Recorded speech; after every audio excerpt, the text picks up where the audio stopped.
अस्सलामुअलैकुम वरहमतुल्लाहि वबरकातुहू। मैं हूँ बिलाल खान, आप देख रहे हैं MBK। आज तारीख़ है 16 दिसंबर। पाकिस्तान की तारीख़ में 16 दिसंबर कभी भी नेक शगुन तारीख़ शुमार नहीं हुई। सन 1971 में पाकिस्तान का दो लख्त होना 16 दिसंबर के दिन ही हुआ और पाकिस्तान ये ज़ख्म कभी भी न भूल सका। बांग्लादेश की सूरत में पाकिस्तान का वो हिस्सा जो क़याम पाकिस्तान के वक्त पाकिस्तान के बनाने वाले बुज़ुर्गों ने मेहनत से हासिल किया, जिसे मशरक़ी पाकिस्तान कहा जाता था, अग़यार की चालों से और अपनों की बेहिसी की वजह से हमसे मशरक़ी पाकिस्तान अलग होकर बांग्लादेश बना। बांग्लादेश का बनना जहाँ पर भारतीय लॉबी की कामयाबी थी, भारत की बांग्लादेश के अंदर प्रॉक्सी वार की कामयाबी थी, वहाँ पर बैरूनी एजेंडे की तकमील थी और आलमी एजेंडे के तहत पाकिस्तान को दो लख्त करने की जो साजिश थी उसकी कामयाबी थी। वहीं पर पाकिस्तान की मुक़्तदरा क़ुव्वतों की बदतरीन नाकामी थी। चाहे पाकिस्तान के जनरल नियाज़ी हों या पाकिस्तान के हुक्मरान, जिन्होंने उस वक्त बांग्लादेश को ऐसे नज़रअंदाज किया कि जैसे पराए हों या शायद अपने न हों। बांग्लादेश को नज़रअंदाज करना पाकिस्तान की वो गलती थी जिसने बांग्लादेश के अंदर बैरूनी साजिशों को पनपने का मौका दिया। बांग्लादेश का ज़ख्म आज भी हमारे दिलों पर उसी तरह से ताज़ा है जिस तरह 16 दिसंबर 1971 को था। बांग्लादेश के क़याम से शायद शेख मुजीब और हसीना वाजिद को खुशी हुई हो, मगर बांग्लादेश में रहने वाले लाखों मुसलमानों के दिल आज भी पाकिस्तान के साथ धड़कते हैं। इस बात का सबूत यूँ भी वो देते हैं कि पाकिस्तान के साथ इल्हाक़ के जुर्म में 1971 में भारतीय लॉबी का साथ न देने और पाकिस्तान से जुड़े रहने के जुर्म में आज भी बांग्लादेशी मुसलमानों को सज़ाए मौत सुनाई जा रही है, तख्ता दार पर लटकाया जा रहा है।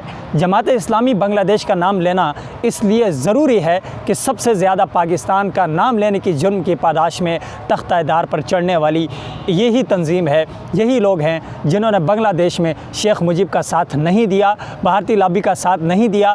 पाकिस्तान का साथ देने के जुर्म में, मुक्ति बहानी का सफाया करने के, उनके ख़िलाफ़ खड़े होने के जुर्म में आज भी 2017 तक उनके रहनुमाओं को फांसियाँ दी गई, आगे भी दी जाती रहेंगी।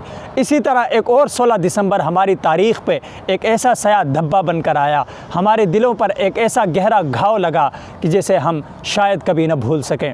16 दिसंबर 2014 जब पेशावर में कौम की मासूम कलियों को रौंदा गया, माओं के जिगर गोशे उनसे छीने गए। पेशावर APS के अंदर दहशतगर्दी के परवरदा दरिंदों ने जब 140 से ज़ायद कौम के बच्चों का खून किया, कौम की मामार यानी असातिज़ा को खून में नहलाया और ये ऐसा घाव पाकिस्तान के पीठ पर लगाया कि जिसे शायद कभी न भुलाया जा सकेगा। कहा जाता ये है कि जितना वक्त गुज़रता है, वक्त गुज़रने के साथ साथ इंसान के जो ज़ख्म है वो कम होते जाते हैं, मगर ऐसा कभी नहीं होता। इस तरह की जो चीज़ें हैं हमेशा ज़ख्म को ताज़ा करने का सबब बनती हैं। आज हम पेशावर के बच्चों को भी नहीं भूले, पेशावर के वो बच्चे जिन्होंने अपना खून देकर पाकिस्तान को दहशतगर्दी के लानत से निकाला, उनकी क़ुरबानी रायगा नहीं गई। उनका दुख हमें उसी तरह से है जिस तरह उनके वालिदैन को, उनके बहन भाइयों को और उनके अजीज़ व अकारिब को है, लेकिन उनकी क़ुरबानी का जो नतीजा हमारे सामने आया है, बिलाशुबा ये उनके पाक और मुक़द्दस खून की क़ुरबानी की बदौलत पाकिस्तान आज दहशतगर्दी के साए से दूर तर होता चला जा रहा है। इंशाअल्लाह अज़ीज़ हमें ये ज़ख्म ज़रूर लगे हैं जिसे हम भुला न सकेंगे, मगर जो ज़ख्म हमें सुकूत ढाका की सूरत हमें लगाया गया वो ज़ख्म नाकाबिले फ़रामोश है। इसी तरह पेशावर का ये ज़ख्म भी नाकाबिले फ़रामोश है।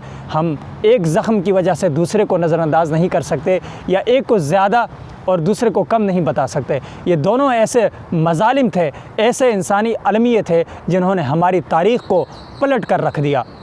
अल्लाह रब्बुल आलमीन से उम्मीद यह है कि अगर हमने अपनी तारीख़ से सीखा तो पाकिस्तान के ऊपर दोबारा इस तरह का कोई अज़ाब मुसल्लत नहीं होगा, इस तरह का कोई नाखुशगवार वाक़या न होगा कि जिससे हमारी मुल्क व मिल्लत को साल हा साल अज़ियत हो। हमारे हुक्मरानों के लिए ये सबक है कि जिस तरह मशरक़ी पाकिस्तान को अलहदा करते वक्त हमारी नाकाम पॉलिसियाँ वहाँ पर कारगर साबित हुई, आज जो हालात बलूचिस्तान के अंदर है, पाकिस्तान के दीगर इलाक़ों में हैं और जिस तरह की तहरीकें सामने आ रही हैं, खुदारा इन लोगों से ख़ुद बातचीत कीजिए, इन्हें अपने सीने से लगाइए, इन्हें अपने कौमी धारे में शामिल कीजिए, उससे पहले कि भारतीय बनिया और दरिंदा फिर एक ऐसी साजिश में कामयाब हो जाए जिसने हमारे मुल्क को दोलख्त किया।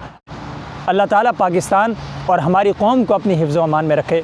पाकिस्तान जिंदाबाद।